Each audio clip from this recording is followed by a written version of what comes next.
My agenda will be based on a simple core principle: putting America first.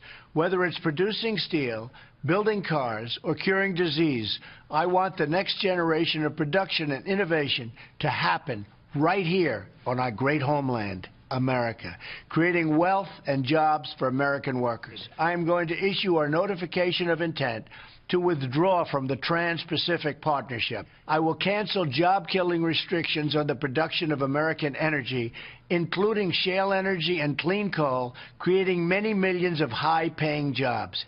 Donald Trump outlining his plan to make the job market great again. The president-elect promising to take immediate action on things like energy, infrastructure, and trade so more Americans can get back to work. Will his plan work? Hi, everyone. I'm Eric Bolling. Welcome to Cashing In. Our Cashing In crew this week: Lisa Booth, Jessica Tarlov, and Rachel Campos-Duffy. Welcome, everybody. Now, Lisa, we'll start with you. An ambitious jobs plan for Trump's first 100 days in office. Will it put Americans back to work? Absolutely. This is what Americans wanted, and I think he will deliver, particularly as a business guy. And you just take one issue alone. You look at energy.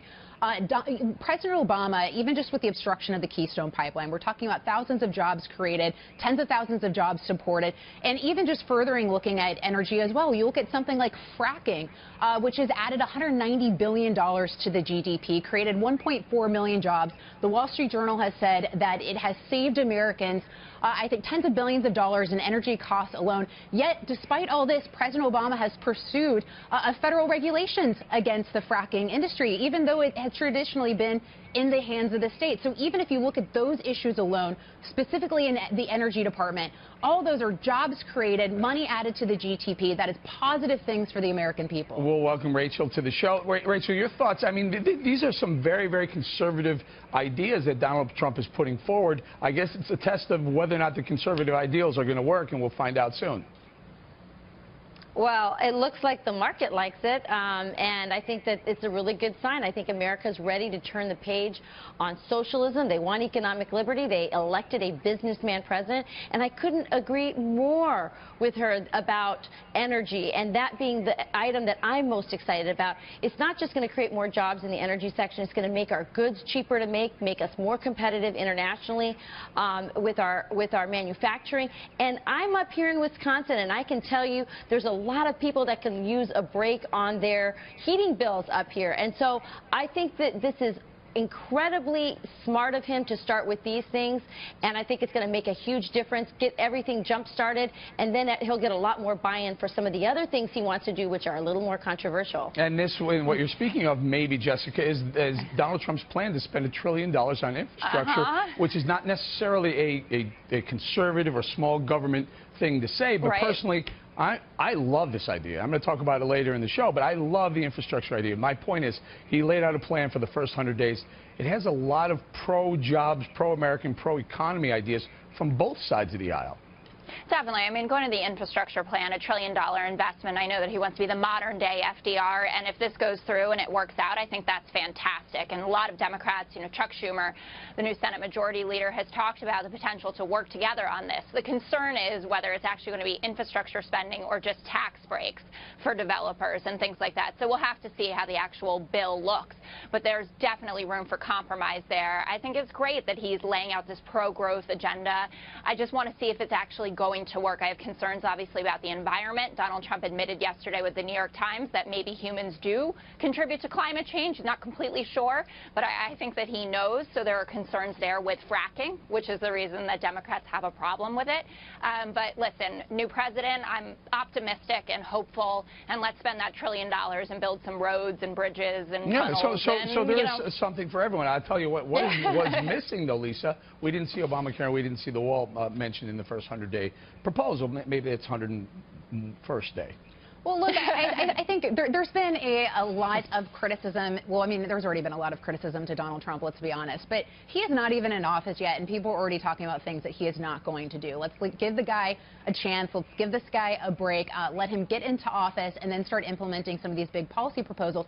And a lot of what he recently discussed, he was talking about things that he can do unilaterally as far as, you know, these executive actions go. And for instance, if you look at something like immigration and the wall, if Mexico does not pay for it, he's got to appropriate that money. So that's where Congress comes into play. So I think initially off the bat, he's talking about things he can do on his own.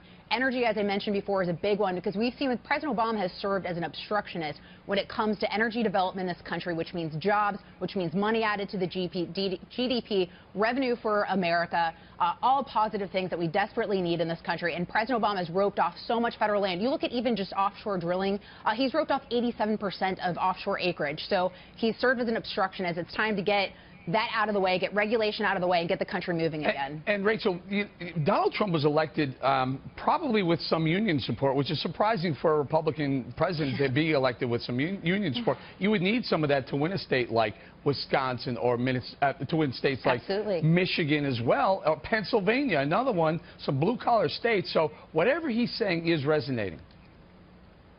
It's resonating. I'm up here in north central Wisconsin. There were a lot of Reagan Democrats that came back to the party. This is a real opportunity for the Republican Party to move away from its reputation as being a country club type party and back into the working man pro-growth party. And I think that, again, these are incredibly universally liked proposals, and I think if he follows through with this, he's going to not only have a great presidency, I think he's going to transform the party. I mean, my dad was one of those Reagan Democrats. He voted Democrat his whole life. He's Mexican-American. It's like you're born and you're a Democrat, and Reagan brought him over, and that doesn't just change in that election. It has a generational effect. I'm a Republican because my dad was a Republican. It's a way to change the whole trajectory for the party in terms of demographics. All right, Lisa, so, you know, I'm hearing a lot of positive things coming, and I see, I'm sorry, Lisa, let me go to Jessica. Jessica, I hear a lot of positive things coming, and liberals are still trying to figure out a way to push back. But it sounds it sounds great to me. I mean, granted, I'm a pro-economy, well, free market guy. Well, you're not much of a liberal. No, but here's where I am, though. I'm a free trader, and I love the idea of breaking these trade agreements. I love it. Okay, well, listen, if he's going to renegotiate these bilateral trade agreements or trilateral, however many laterals, and he's going to get us a better deal, I think everyone can be for that. That's something that Bernie Sanders and Donald Trump agreed upon, and then they brought Hillary Clinton over to that side. Now, I don't want him ripping up NAFTA. I don't think that that's smart, but I don't think that's also going to happen. I think there is a lot in here. I mean, Donald Trump was the least ideological candidate that the Republicans could have put up there. There are still some concerns, you know, that he has a security advisor who's talked about a Muslim registry. That should be concerning to everyone. So again, you're varying that. This is what's going on. I'm spending a lot of time hosting some various shows on the network, and you'll have a lefty or a liberal come on, and you'll talk about a subject. You want to stay in jobs and the economy. No, things seem to be going away, and then everyone wants to change the topic into something that's controversial. And if you want me to greet him completely, and I'm saying that there are some things that because the Democratic Party has no ideas, so you go to racist, sexist, Islamophobic. Why don't you talk about the issues? And this is what you guys have done with his various cabinet choices, and even with Flynn as the national security advisor. And it's a losing strategy. This identity division. That's the politics the Democratic Party plays because they don't have any new ideas, and this is why you guys lost. We'll give Jess last word. That's exactly right. That's exactly right, Lisa. Go ahead, Jess. What a friendly Saturday morning this is. No, I'm just saying. You're the one that took us down the rabbit hole. You know I love you. I just disagree with you.